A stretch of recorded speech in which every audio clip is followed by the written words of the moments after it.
Welcome back to the JVZoo tutorial videos. In this video, we're going to be discussing split tests. So let's go over to the split test screen. This allows you to set up a split test between multiple sales pages for the same item. As we can see in the description here, it allows you to see how effective 2 or more sales pages are at getting visitors to buy. It will show a visitor to page A and a visitor to page B and what percentage they buy. Split test metrics for clicks and visitors are updated every 5 minutes. If you have a blank list like this, you can click Add Split Test. We give it a name, Test Split Test, and pick the product that this will be. Let's go to Graphics Booster Personal Usage License.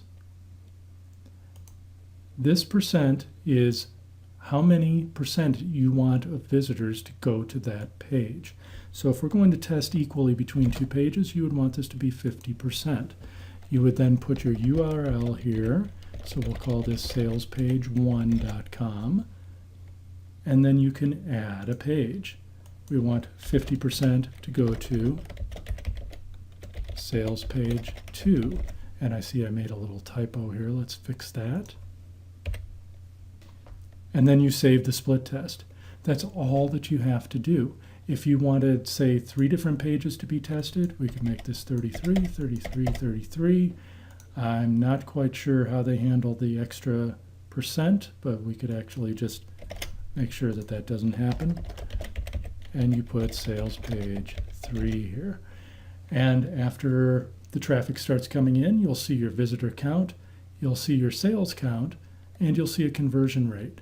And the best sales count and conversion rate wins.